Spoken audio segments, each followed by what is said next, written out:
Mark नहीं करके आपने क्या लिख दिया 98.6, वो किस में जाएगा? नेग्लिजेंस में। आपको बोल दिया इस पेशेंट को देखना, तो आपने उस पेशेंट की सर्जरी कर दी। क्या कर दी? सर्जरी कर दी, तो वो किस में चला गया? माल प्रैक्टिस में। किस में चला गया? माल प्रैक्टिस में। जो प्रोफेशन के अंदर नहीं है वो आप करते हो। एक इसके अलावा आता है वेरेसिटी। क्या आता है? वेरेसिटी। वेरेसिटी भी आता है, नाम सुना है? नहीं सुना? कभी कभी ऐसे कैसे क्वेश्चन आता है। एक होता है वेरेसिटी। वेरिसिटी के अंदर क्या होता है? Tell truth. आपको क्या करना होता है? पेशेंट को इथिक्स, ये जो साथ में क्या है? इथिक्स है। ये क्या है? इथिक्स। जैसे वेरिसिटी आ गया तो वहां पे क्या लोगे आप? Tell truth. क्या करोगे? आप उसको बताओगे कि सच्चाई बताओगे कि आपको ये बीमारी है, आपको ये दिक्कत हो सकती है। ठीक है ना?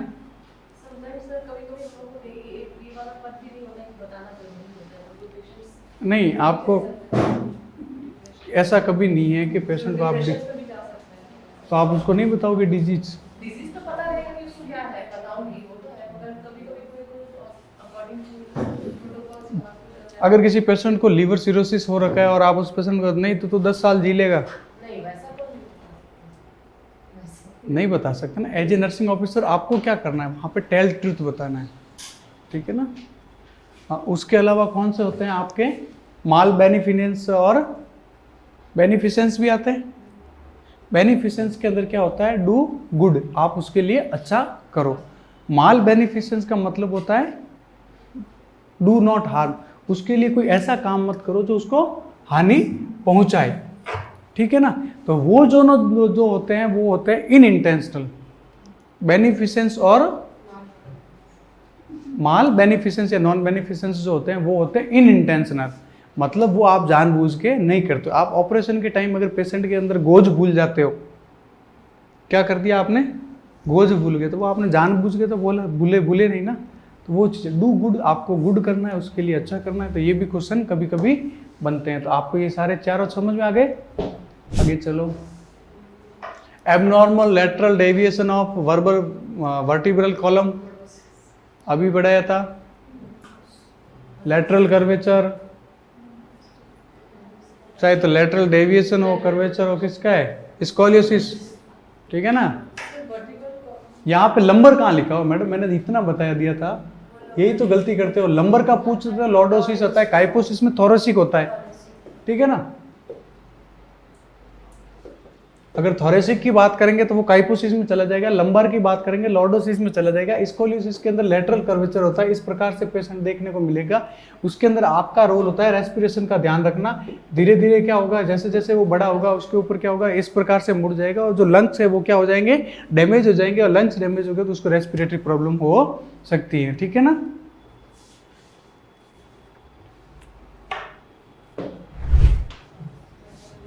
Paralysis of both upper and lower extremities is known as paraplegia के अंदर सिर्फ दोनों पांव होते हैं। हेमीप्लेजिया के अंदर हाफ पार्ट होता है। मोनोप्लेजिया के अंदर एक हाथ हो गया या एक पैर हो गया। तो आंसर क्या जाएगा? क्वाड्रीप्लेजिया। इसके साथ साथ याद हो गया, हेमीप्लेजिया के अंदर हाफ बॉडी, या तो राइट पार्ट डैमेज हो गया या लेफ्ट पार्ट। इसमें भी याद रखना, अगर जो सेरिब्रम होता है, सेरिब्रम का राइट डैमेज होता है तो लेफ्ट को डैमेज करता है। ठीक है ना? सेरिब्रम का ही है ना? हाँ, सेरिब्रम का अगर राइट डैमेज है तो लेफ्ट को डैमेज करेगा, और अगर सेरिब्रम का लेफ्ट डैमेज है तो राइट को डैमेज करेगा। हेमीप्लेजिया समझ में आ गया? पैराप्लेजिया समझ में आ गया? पैराप्लेजिया में क्या आ गया? लोअर एक्सट्रीमिटी जो है वो क्या हो जाएगी? पैरालाइज हो जाएगी। मोनोप्लेजिया में क्या होता है? कभी या तो एक हाथ रह जाता है या एक पैर रह जाता है। ठीक है? क्वाड्रीप्लेजिया के अंदर क्या होगा? लोअर एंड अपर एक्सट्रीमिटीज दोनों क्या होती है? डैमेज हो जाती है, मतलब पैरालिसिस देखने को मिलता है। Chvostek sign is indication of hypo. क्या देखने को मिलता है जी? आप बता दीजिए बच्चों। गुरलीन सिंह का सी आ रहा है। आवाज नहीं आ रही? अभी अगर आ रही है तो क्लियर बताना। गुरलीन सिंह आवाज आ रही है? ठीक है, आवाज आ रही है। इसका जो आंसर है वो क्या हो जाएगा? हाइपोकैल्सीमिया। क्या होगा? हाइपोकैल्सीमिया। जब भी बॉडी के अंदर कैल्शियम की कमी होगी, क्या होगी, कैल्शियम की कमी होगी, तो दो साइन देखने को मिलते हैं। कौन से, एक तो होता है सोवास्टक साइन, दूसरा होता है आपका ट्राउजियस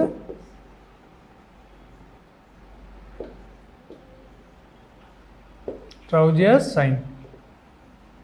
सोवास्टक साइन के अंदर क्या होता है, सोवास्टक सी से याद रखना, चिक, चिक से बोले तो गाल, क्या है, गाल। यहाँ पे क्या करते हैं, टैपिंग करते हैं अपन। क्या करते हैं, किसी पेशेंट को अगर कैल्शियम की कमी है तो आप क्या करोगे, यहाँ पे टैपिंग करोगे। कहाँ पे, फेशियल मसल्स पे। जैसे ही आप यहाँ टैप करोगे, टैप करते ही उसकी जो ये आंख है वो क्या हो जाएगी, बंद हो जाएगी। क्या हो जाएगी, फेशियल मसल्स के अंदर क्या हो जाएंगे, मूवमेंट। यहाँ पे टैपिंग कर रहे हो, आंख इसकी बंद हो गई और इस साइड वाला मुंह जो है वो ऊपर की ओर चढ़ जाएगा। मतलब मसल्स के अंदर क्या हो जाएंगे, कॉन्ट्रैक्शन हो जाएगा। क्या हो जाएगा, कॉन्ट्रैक्शन हो जाएगा। सी से क्या याद रखना है, चिक। ठीक है, याद करने का तरीका बता रहा हूँ। ट्राउजियस साइन आज के साथ बात बता देंगे। यहाँ पे क्या करेगा, आप जैसे ही टैप करोगे, फेशियल नर्व जो है, नर्व के अंदर कॉन्ट्रैक्शन नहीं होंगे और नर्व के अंदर कॉन्ट्रैक्शन हो गए, फेशियल मसल्स के अंदर क्या करेगा, कॉन्ट्रैक्ट करवा देगा। क्या करवा देगा, कॉन्ट्रैक्ट। तो इस प्रकार से मुंह क्या हो जाएगा, इस साइड से ऊपर हो जाएगा, आंख बंद हो जाएगी। ये जो मुंह देखने को मिलेगा वो जो साइन है वो क्या है, सोवास्टक साइन। उसके बाद ट्राउजियस साइन है था दूसरा। ट्राउजियस साइन क्या होता है, ये भी साइन इसी के अंदर देखने को मिलता है, हाइपोकैल्सिया। जब पेशेंट का आप क्या करते हो, बीपी ले रहे हो, क्या ले रहे हो, बीपी। जब बीपी कप आपने उसको क्या किया, लगा दिया। बीपी कप जैसे ही लगाओगे, पेशेंट के बीपी कप को आपने इन्फ्लेट किया, बीपी कप को जैसे ही आप इन्फ्लेट करोगे, इन्फ्लेट करते ही उसका जो हाथ का जो मूवमेंट है वो क्या करेगा, आपने बीपी कप को इन्फ्लेट किया। सिस्टोलिक अपन कितने तक करते हैं, 160 तक करते हैं। आप 180 तक गए, 180 तक जाते ही उसका हाथ क्या करेगा, इस प्रकार से देखना, इस प्रकार से धीरे धीरे धीरे धीरे धीरे धीरे अंगूठा क्या आ जाएगा, अंदर की तरफ चला जाएगा। अंगुलियां कैसे हो जाएगी, ये इस प्रकार से मूवमेंट देखने को मिलेगा आपको, बिल्कुल स्ट्रॉन्गनेस के साथ ऐसे मूवमेंट। और धीरे धीरे जो ये जॉइंट है वो भी क्या हो जाएगा, नीचे की तरफ डिफॉल्ट हो जाएगा। अब क्या होगा, जैसे ये बीपी कप आपने लिया, दिख रहा है ना, देखो यहाँ से देखो, आप यहाँ पे बीपी कप लगा रहे हो, सिस्टोलिक प्रेशर से 20 mm ऑफ Hg आपने क्या कर दिया, अपग्रेड कर दिया। जैसे ही अपग्रेड किया, वहाँ पे क्या होगा, इस प्रकार से अपना हाथ है, हाथ का जैसे ही मूवमेंट होगा वो क्या करेगा, अंगूठे को इस प्रकार से क्या करेगा, अंदर की ओर ले लेगा। अंगूठे को अंदर की ओर लेने के बाद अंगुलियों को क्या करेगा, डाउनवर्ड मूवमेंट हो जाएगा। कैसा हो जाएगा, डाउनवर्ड मूवमेंट। यहाँ पे बीपी कप लगा हुआ मिलेगा, डाउनवर्ड मूवमेंट होगा और धीरे धीरे धीरे धीरे क्या करेगा, ये जो जॉइंट है अपना रिस्ट जॉइंट की क्या कर देगा, प्रॉक्सिमल डिस्टेंस, जो प्रॉक्सिमल जो इसका जो एरिया है वो एक इस तरफ से मुड़ जाएगी। अब आपने क्या किया, बीपी ऐप लगाया, बीपी ऐप लगाते ये क्या बन गया, हाथ इस प्रकार से अपना मुड़ गया। मतलब ये किसको शो कर रहा है, जैसे ही बीपी का हटाओगे वापस ये हाथ इस तरीके से सही हो जाएगा।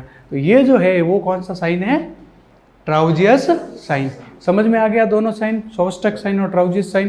किसकी कमी से होता है, कैल्शियम की कमी से। किसकी कमी से होता है, कैल्शियम की कमी से। क्लियर, क्लियर ना, आ जाओ।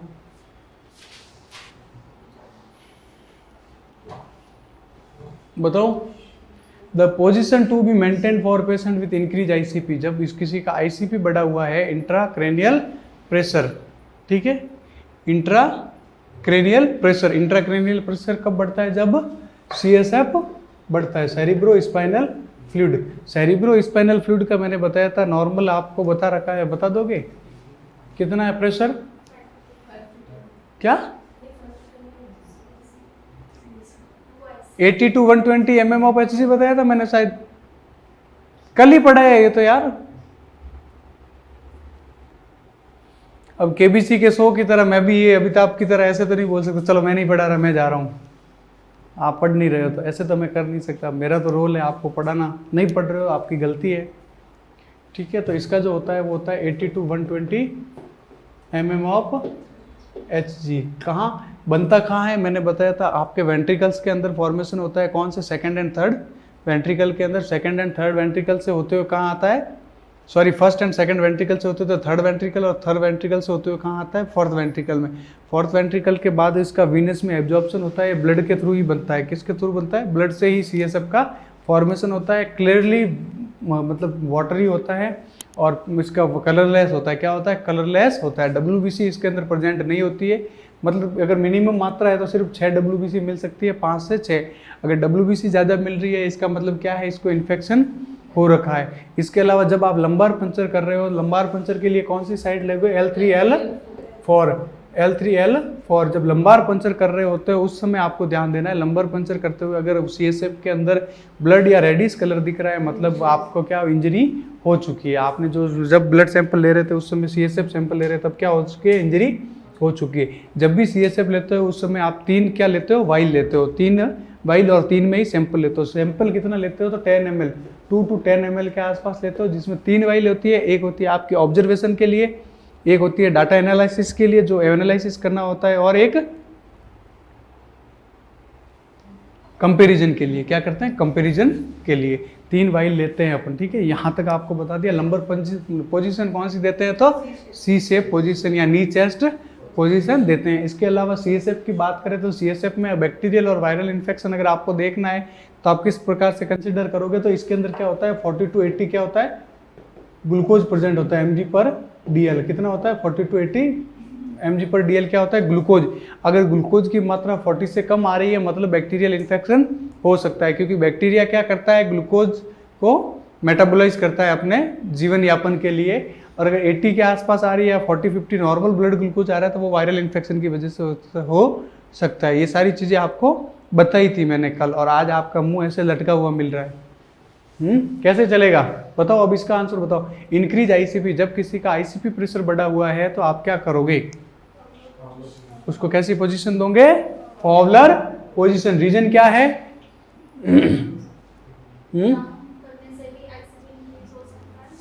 नहीं ICP इंक्रीज नहीं, हमेशा याद रखना जो प्रेशर जो होता है या कोई भी जो मूवमेंट होता है वो अपर टू डाउन होता है। क्या होता है, upper two down. High concentration से लो कंसंट्रेशन नाम सुना है आपने, ये भी सुना होगा, आपने याद रखा होगा। कभी भी देखना अगर किसी को भी कुछ भी एब्जॉर्प्शन करवाना है या कुछ करना है तो आप उसको हायर, जैसे आपने फॉवलर पोजीशन दी, यहाँ पे ICP बढ़ा हो, उसका मूवमेंट किस साइड हो जाएगा, लोअर साइड, और लोअर साइड होगा तो यहाँ से क्या हो जाएगा, कम हो जाए, इसलिए अपन फॉवलर पोजीशन देते हैं। ठीक है, इसके लिए अपन क्या करते हैं, क्रेनियोटॉमी करते हैं, पता है ना। ICP जब इंट्रा क्रेनियल प्रेशर बहुत ज़्यादा बढ़ जाता है तो अपन क्या करते हैं, क्रेनियोटॉमी करते हैं। उस समय अपन कौन सी पोजीशन देते हैं, सेमी फॉवलर पोजीशन देंगे ना। क्रेनियोटॉमी में भी अपना क्या प्रेशर को डिक्रीज करना होता है। उसके अंदर अब CSF का ज़्यादा फॉर्मेशन हो रहा है, बच्चों के अंदर देखने को मिलता है। तो कौन सी डिजीज देखी थी अपन ने, हाइड्रोसिफिलिस। 2 प्रकार की होती है, एक होती है कम्युनिकेबल, एक होती है नॉन कम्युनिकेबल। कम्युनिकेबल में तो क्या होता है कि उसके अंदर ब्लड CSF बन रहा है और CSF एब्जॉर्ब भी हो रहा है, लेकिन उसके CSF का जो बनना फॉर्मेशन है वो क्या हो चुका है, बढ़ गया है।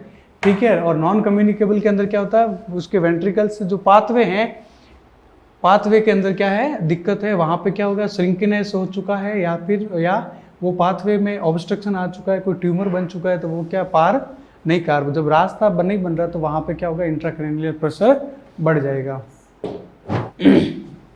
The pressure set in autoclave for sterilization,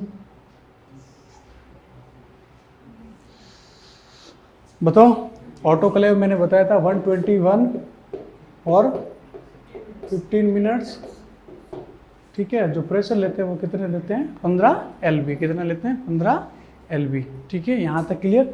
autoclave sterilization का बता दिया। ऑटोक्लेव की फोटो आप नेट पे देखोगे अभी, ठीक है ना।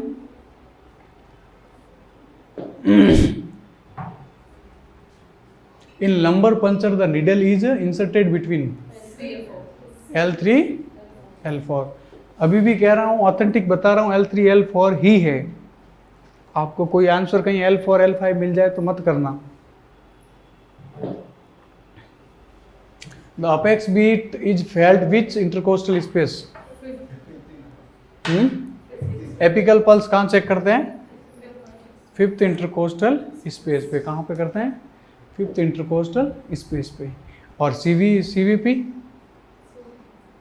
CVP का जो मैनोमीटर जो है, अगर इंटरकोस्टल स्पेस में पूछ ले तो 4th इंटरकोस्टल स्पेस में। किसमें, 4th इंटरकोस्टल स्पेस में। वेरी गुड गुरलीन सिंह, सही है आपका आंसर। चलो, the fasting blood sugar value is, ये परसेंटेज आ जाओ या mg/dl आ जाओ, ये 100 ml के अंदर काउंट करते हैं। कितने करते हैं, 100, अगर आपने 100 ml के अंदर 70 से 1110 आ रहा है, 110 आ रहा है, तो वो क्या है, नॉर्मल फाइंडिंग है। अगर आपका किसी का blood sugar pre diabetes condition किसको बोलोगे, 120 या 125 से एबव आ रहा है, कितना आ रहा है, 120 या 125 के आसपास आ रहा है, फास्टिंग, कौन सा, फास्टिंग, उसको बोलोगे आप प्री डायबिटिक कंडीशन। आपने 2 बार चेक किया, दोनों बार फास्टिंग ब्लड शुगर उसका कितना आ रहा है, 125, कितना आ रहा है, 125। तो ये किस में चला गया, प्री डायबिटिक के अंदर। आपने ब्लड शुगर चेक किया, 125 से क्या आ रहा है, ज़्यादा आ रहा है, दोनों बार फास्टिंग ब्लड शुगर, तो वो किस में चला गया, डायबिटिक कंडीशन के अंदर चला गया। किसके अंदर चला गया, डायबिटिक कंडीशन के अंदर चला गया। अब डायबिटिक कैसे होता है, तो या तो इंसुलिन का फॉर्मेशन ज़्यादा होगा, या क्या होगा, इंसुलिन जो रिसेप्टर है, इंसुलिन का फॉर्मेशन सही हो रहा है, लेकिन जो ग्लूकोज रिसेप्टर है वो क्या हो सकते हैं, डैमेज हो सकते हैं। मिक्सअप तो नहीं हो रहा ना। ये bleeding from nose is termed as epistaxis, पता है, अभी किया था, आ जाओ।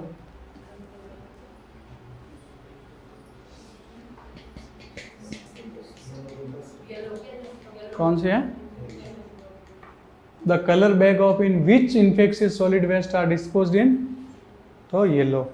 सब कुछ बता रखा है, डब्लू मतलब BMW पूरा बता रखा है ना, BMW कार के बारे में। उसके कितने टायर होते हैं, कितने टायर होते हैं BMW कार के, कि BMW कार के बारे में बता रखा है, कहाँ सर बता रखा है। वर्ड्स पे भी ध्यान देना है, कौन कब क्या पूछ जाता है पता नहीं चलता है अपने को, ठीक है ना। तो रेड के अंदर क्या क्या डालते हैं अपन, प्लास्टिक, क्या डालते हैं, प्लास्टिक, जितने भी प्लास्टिक बैग्स हो गए, IV ट्यूबिंग हो गई, ग्लूकोज स्ट्रिप हो गई, ठीक है, ग्लव्स हो गए, ये सारे किस में जाएंगे, रेड के अंदर। ब्लैक के अंदर क्या जाएगा, जनरल वेस्ट, जनरल वेस्ट में भी कौन सा, रैपर्स हो गए, ये सारे किस में जाते हैं, ब्लैक के अंदर। ब्लू के अंदर क्या क्या जाएगा, क्या जाएंगे, वाइल्स, कौन से वाइल्स, ग्लास वाइल्स, ग्लास वायल या टूटा फूटा कांच है, वो सब किस में जाता है, वाइट के अंदर। किसके अंदर जाता है, वाइट के अंदर। अगर टूटा फूटा नीचे नुकीला जितने भी होते हैं वो अब वाइट और ब्लू में जाते हैं, ठीक है ना। उसके अलावा क्या है, येलो कलर, येलो में, अच्छा आपको मैं पूछ रहा हूँ, जो इम्प्लांट होते हैं, इम्प्लांट पार्ट किस में जाते हैं, इम्प्लांट पार्ट रेड में जाएंगे। इम्प्लांट के अंदर आप मेटल यूज़ करते हो, और मेटल जो होता है वो हमेशा किस में जाएगा, वाइट में, ठीक है ना।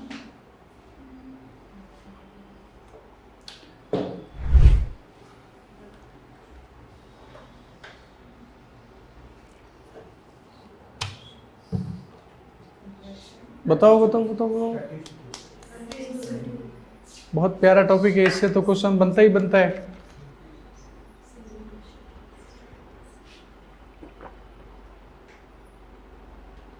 गुरलीन डी गलत है आपका।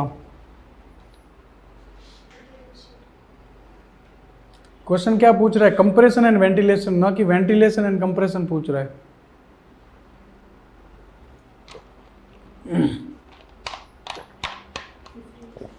बी भी गलत है। हाँ सर आपने बोल दिया डी गलत है और बी गलत है, तो या तो क्या होगा, सी 5.2 तो होगा नहीं, है ना। 15:2 तो क्या होता है बच्चे के लिए। देखो कंप्रेशन और ये CPR बहुत जरूरी है आपको याद करना। क्या करना, याद करना। अब अपन पढ़ते हैं CPR, चेस्ट पल्मोनरी रिसक्सीटेशन।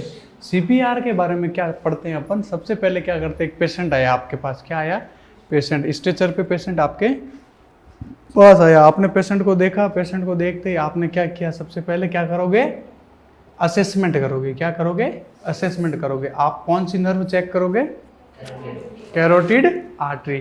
कैरोटिड पे आपने जब भी प्रेस किया वहाँ पे वो आर्टरी आपको फील नहीं हुई, ठीक है।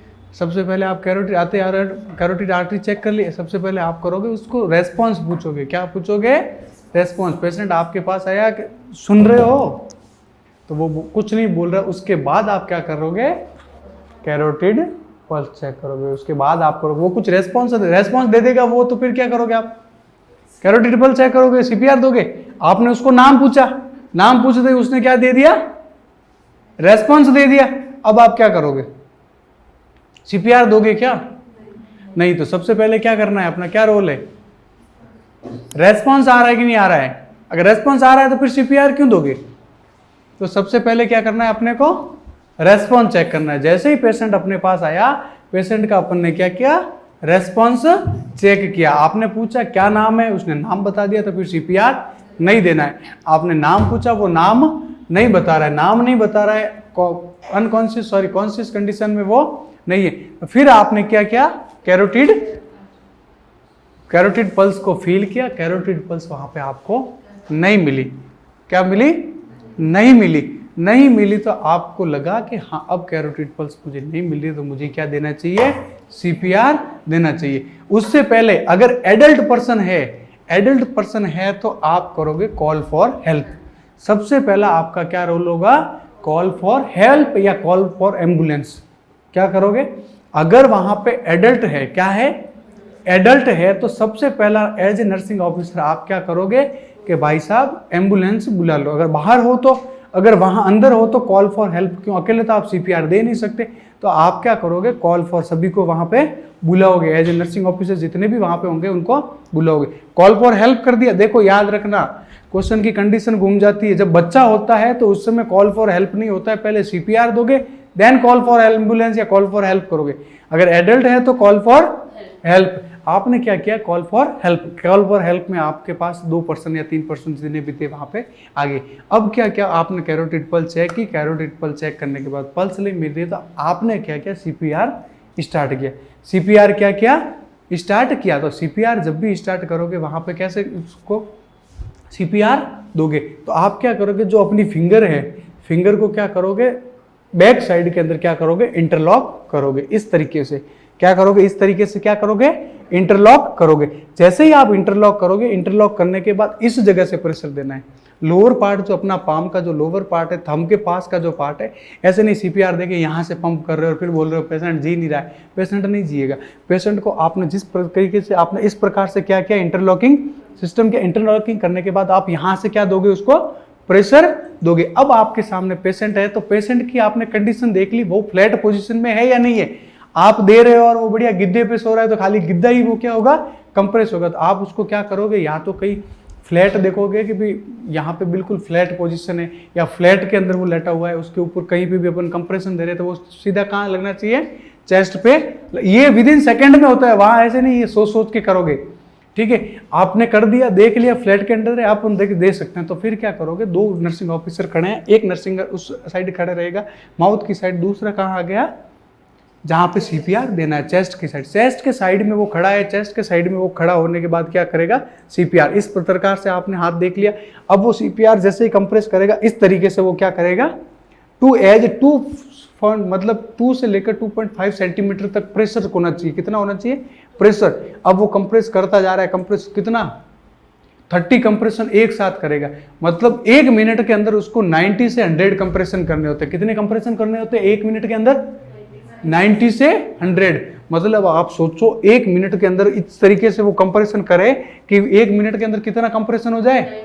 90 से 100 कंप्रेशन हो जाए। कितना हो जाए? 90 से 100 कंप्रेशन का। आप देखो कितना, मतलब कितना तेजी से आपको, और उसकी जो कंप्रेशन की जो हाइट रहेगी वो कितनी सेंटीमीटर तक कंप्रेस करना है आपको? 2 सेंटीमीटर तक। मतलब उस पेशेंट का ऐसे नहीं है अब क्या जैसे नई नई परी आ जाती है वहां पे और कंप्रेस कर रही है, सांस फूल रही है उनकी, कंप्रेस कितना कर रही है? आधा सेंटीमीटर। तो क्या वो सही होगा सीपीआर से? नहीं होगा। तो कंप्रेशन का दबाव भी इतना होना चाहिए, 2.5 सेंटीमीटर या 2 सेंटीमीटर तक कंप्रेस होना चाहिए। कितना हो जाना चाहिए? 2.5 से 2 सेंटीमीटर तक क्या होना चाहिए? कंप्रेस। अब आप देखो कंप्रेस कर रहे हो, जैसे ही 30 आपने कंप्रेस किया, आप दूसरा जो वहां पे नर्सिंग ऑफिसर खड़ा है वो क्या करेगा? उसको एम्बू बैग लगा होगा तो एम्बू बैग से क्या करेगा? 2 वेंटिलेशन देगा। वापस आपके ऊपर बात आएगी, आपको क्या करना है? 30 कंप्रेशन करने। 30 कंप्रेशन जैसे ही करोगे उसके बाद वापस क्या करोगे? आप 2 बार एयर वेंटिलेशन दोगे। ठीक है, धीरे धीरे आपने ये कितने मिनट तक परफॉर्म किया? 5 मिनट तक क्या किया? परफॉर्म किया। जैसे ही 5 मिनट तक परफॉर्म किया उसके बाद वापस आपने कैरोटिड पल्स फील की। वहां पे क्या की? कैरोटिड पल्स फील की। अगर कैरोटिड पल्स आपको फील हो रही है तो आप क्या करोगे? उसको सीपीआर बंद कर दोगे। क्या कर दोगे? सीपीआर बंद कर दोगे और जितने भी रिससिटेटिव दूसरे जो दवाइयाँ मेडिसिन देनी है वो स्टार्ट कर दोगे। अगर वो वहां पे भी सही नहीं हो रहा है तो वापस आपने सीपीआर वापस दिया। प्रोसीजर वही रहेगा। उस समय पोजीशन वापस क्या हो जाएगी? चेंज हो जाएगी। जो वेंटिलेशन दे रहा था वो कहाँ आ जाएगा, सीपीआर देने के लिए, और जो सीपीआर दे रहा वो कहाँ चला जाएगा, वेंटिलेशन देने के। क्योंकि एक पर्सन सीपीआर नहीं दे सकता इतना सीपीआर, क्योंकि उसमें प्रेशर लगता है और पूरा जोर लगाना पड़ता है। अब आप प्रेशर दे रहे हो तो उस समय आपको ये ध्यान रखना है कि आपके नी बैंड ना हो। क्या नहीं बैंड हो, नी और कमर दोनों बैंड नहीं हो। कमर पे सिर्फ आपको इतनी सी बैंड करनी, उसके बाद इस तरीके से सीपीआर देना है, ना कि आप ऐसे घूम घूम के सीपीआर दे रहे हो। ऐसे देते ना, घुटनों पे ध्यान दो। देखो अब यहाँ कैमरे में तो नहीं आ रहा, लेकिन इस प्रकार से अगर आप सीपीआर दोगे तो सीपीआर वो कंसीडर नहीं होगा। जब भी सीपीआर दे तो इन चीजों का आपको with in second presence of mind आपकी वहां पर प्रेजेंट होनी जरूरी है। ठीक है, आपने सीपीआर दिया तो अब आप इसमें क्वेश्चन क्या क्या बन सकते हैं। एक तो वेंटिलेशन कंप्रेशन रेशियो क्या रहेगा, तो वेंटिलेशन अगर पहले वेंटिलेशन पूछ रहे हैं तो वो 2:30 हो जाएगा, और कंप्रेशन एंड वेंटिलेशन पूछ रहे हैं तो 30:2 हो जाएगा। यही अगर बच्चों के अंदर होता है तो वहां पे क्या देते हैं अपन, फिंगर या थंब। इन्फेंट या न्यूनेट है तो क्या देते हैं, फिंगर या थंब से देते हैं। सीपीआर का रेशियो इस तरीके से दोगे। सीपीआर सारा समझ में आया, यहां तक क्लियर है ना। आपने 5 मिनट तक कर दिया, अगर पेशेंट को रेस्पॉन्स नहीं आ रहा है तो वापस कर लो, उसके 5 मिनट बाद भी नहीं आ रहा है तो आप उसको डिफिब्रिलेट से क्या करो, शॉक पास कर दो। अगर शॉक से भी नहीं आ रहा तो आप उसको डेथ घोषित कर दो और घर भेज दो। बॉडी पैक करना अपना नर्सिंग ऑफिसर का काम है, या प्रेजेंस के अंदर बॉडी पैक होती है, बॉडी पैक करवाओ, टैग लगाओ और घर भेजो। ठीक है, तो सीपीआर पे क्वेश्चन बनते हैं। क्या क्या क्वेश्चन बनते हैं समझ में आ गया पूरा। सीपीआर बहुत जरूरी, बहुत इंपॉर्टेंट है।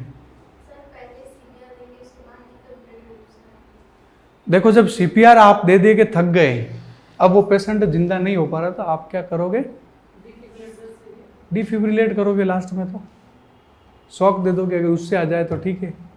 उसमें भी 360 जूल, कितना प्रेशर लगता है, 360 जूल।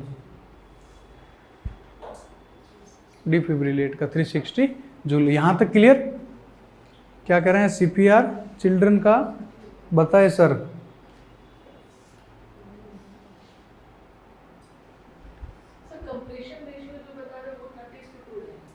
कंप्रेशन का मतलब है आपको 30 कंप्रेशन एक साथ करने, क्या करना है, 30 कंप्रेशन एक साथ करना है। उसके बाद होल्ड नहीं करना होता, विद इन सेकेंड का होल्ड होता है। उसके बाद वो 2 वेंटिलेशन देगा, फिर वापस आप 30 कंप्रेशन करोगे। क्या कह रहे हो मैडम, मैं ये कह रहा हूं इसका तो 30 आएगा, इसका 2 आएगा। अगर आपको क्वेश्चन देखना है यहाँ पे the ventilation and compression ratio पूछ लिया तो 2:30 आएगा। तो पहले क्या आ रहा है वो ध्यान देना है, मैं ये कह रहा हूं सिर्फ। ठीक है ना, पहले वेंटिलेशन पूछ रहा है या कंप्रेशन, किसी भी रेशियो वाले क्वेश्चन के अंदर पहले क्या पूछ रहा है। लेथिसिन एंड स्पाइग्नोमाइनिन क्या है, सरफेक्टेंट है।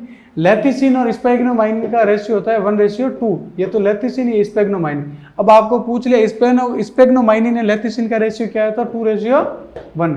कहीं पे भी घुमा के क्वेश्चन पूछ ले, आप उसको सही से सॉल्व करोगे। यहां समझ में आ गया आपका, क्लियर।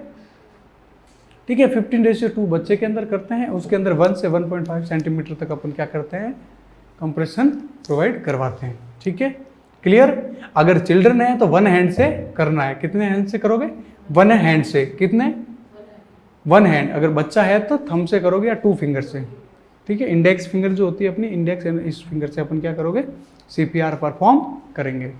तो सबसे पहला अगर एडल्ट पर्सन है तो क्या करोगे, एम्बुलेंस को या फिर कॉल फॉर हेल्प। उस समय आप पहले सीपीआर परफॉर्म नहीं करोगे, पहले हेल्प करोगे, बुलाओगे। और रोड एक्सीडेंटल वगैरह कहीं है तो वहां पे क्या करोगे, सेफ साइड में उसको लेके जाओगे। और वहां पे भी किस पोजीशन में, फ्लैट पोजीशन में। ठीक है, उसके अलावा अगर चिल्ड्रन है तो वहां पे क्या ध्यान रखना है आपको, पहले एक सीपीआर का राउंड देना है। कितना, 1 सीपीआर का राउंड देना है। फिर क्या करोगे, कॉल फॉर। अपनी तो कौन सी करते हैं, कैरोटिड। और बच्चों के अंदर कौन सी करते हैं, ब्रेकियल। ठीक है, बच्चों के अंदर कौन सी करते हैं, ब्रेकियल हार्ट। यहां से चेक करोगे, उसके बाद आप उसको सीपीआर परफॉर्म करवाओगे। क्लियर, सीपीआर समझ में आया। देखो ये जितने भी टॉपिक है साथ साथ इसलिए करवाओ आपको कहीं गलती ना हो बस।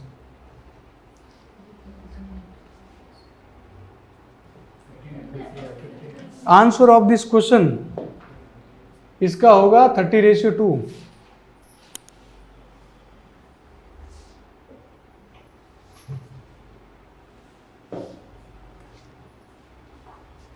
1 tablespoon is equal to, tablespoon पूछ रहा है तो 15 ml, अगर टी स्पून पूछ ले तो 5 ml। ठीक है, ये नॉर्मल सिंपल क्वेश्चन है, इसमें अब आपको क्या ज़्यादा डीप लेके जाए।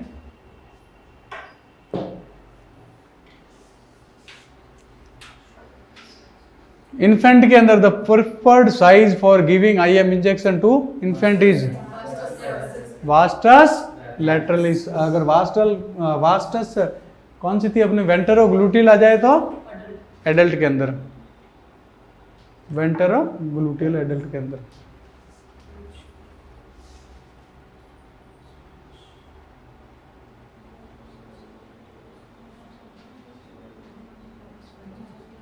सिंपल क्वेश्चन है, 70 जाएगा।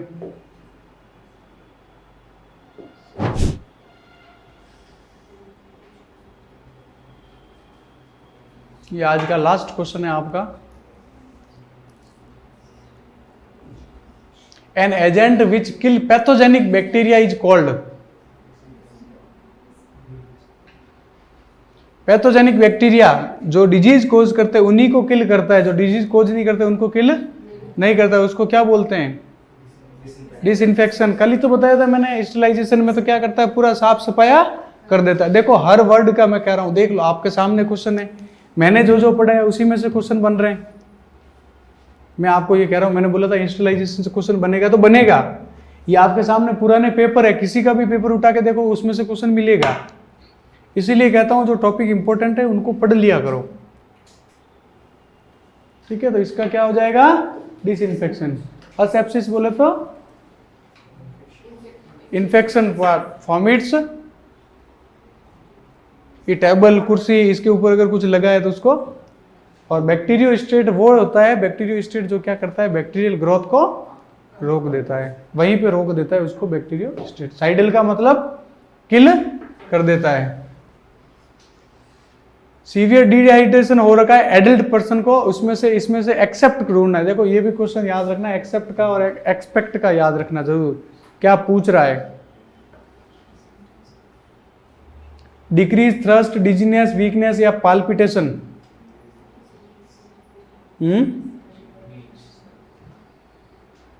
क्या होगा, थ्रस्ट डिक्रीज होगी या इंक्रीज होगी, सीवियर डिहाइड्रेशन का पर्सन है।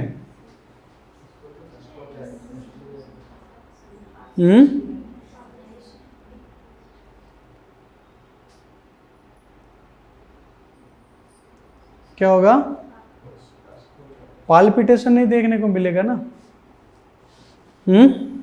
बताओ, मेरा खुद का माइंड अभी हैंग होने को आ गया है, ठीक है ना। अब बता दो फटाफट।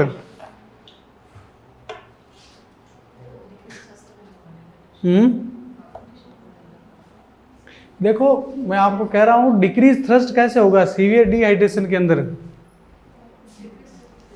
प्यास बढ़ेगी ना यार, वो डिहाइड्रेशन में है तो प्यास बढ़ेगी या घटेगी, बढ़ेगी ना, है। मैं भी हाइपोग्लाइसीमिया में चला गया, मैं भी आपकी बातों में आ गया कि शायद कहीं मैं तो गलत नहीं हूं, मुझे खुद को डाउट हो गया इस क्वेश्चन पे।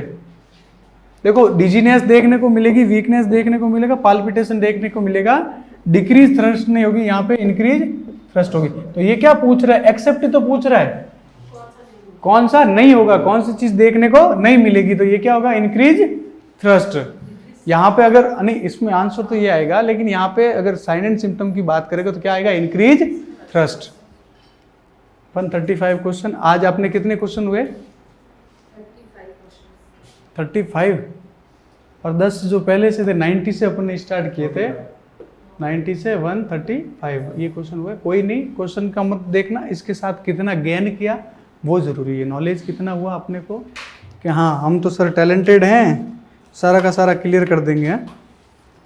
आज वाली क्लास सभी को समझ में आई, किसी को कोई दिक्कत तो नहीं है। देखो कभी कभार ऐसा भी हो सकता है कि मेरे बोलने में कुछ गलत निकल जाता हो, कि जैसे वो किसी का आंसर क्या हो, कभी कुछ आ जाए, तो अगर आपको कभी ऐसा फील हो तो वो ज़रूर मेरे को रिक्वेश्चन करना। कभी कभी मैं ये नहीं कहता हम यहाँ खड़े हैं मतलब हम 100% सही हैं, कभी निकल जाता है, हालांकि प्रिपरेशन के साथ आते हैं, हमें पढ़ रखा है इसलिए हम यहाँ आए। यहाँ तक आने का मतलब है कि वो कुछ करके आया है, जो यहाँ खड़ा है इसका मतलब कुछ करके फिर यहाँ आया है। हो सकता है कभी कभार कोई क्वेश्चन गलत हो जाए, तो अगर गलत हो जाता है आपको ऐसा लगे तो वो ज़रूर बोल देना कि हाँ सर ये क्वेश्चन हमें समझ में नहीं आया। आज वाली क्वेश्चन में से मैंने बहुत से काफ़ी टॉपिक कवर करवाए आपके साथ साथ, ठीक है, सारे टॉपिक भी आपके साथ साथ में क्या कर रहे हैं, कवर करवा रहे हैं। ये ना एजेंट किल, तो देखो पैथोजेनिक बैक्टीरिया को जो किल करता है वो क्या करता है, गुरलीन सिंह आप ही को बता रहा हूँ, किल पैथोजेनिक बैक्टीरिया। डिसइंफेक्शन और स्टरलाइजेशन जो होता है, स्टरलाइजेशन क्या करता है, इसके अंदर इस बैक्टीरियल स्पोर्स जो होते हैं, जो अपनी बॉडी के अंदर क्या होते हैं, हेल्पफुल होते हैं, ठीक है। बैक्टीरियल स्पोर्स अपनी बॉडी के लिए हेल्पफुल होते हैं, वो बैक्टीरियल स्पोर्स को भी किल कर देता है, ठीक है। उसके साथ साथ किसको किल कर देता है, इसको भी किल करेगा, और जो बैक्टीरिया पैथोजेनिक है, कौन से पैथोजेनिक बैक्टीरिया जो डिजीज कोज कर रहे हैं उनको भी क्या करेगा, मतलब डिस्ट्रॉय कर देगा। और जो डिसइंफेक्टेंट है वो सिर्फ और सिर्फ किसको कोज डिस्ट्रॉय करता है, पैथोजेनिक बैक्टीरिया को। और वो किन बैक्टीरिया को नहीं कर पाता है, बैक्टीरियल स्पोर्स जो बॉडी के लिए क्या है, यूजफुल है, ठीक है, क्लियर।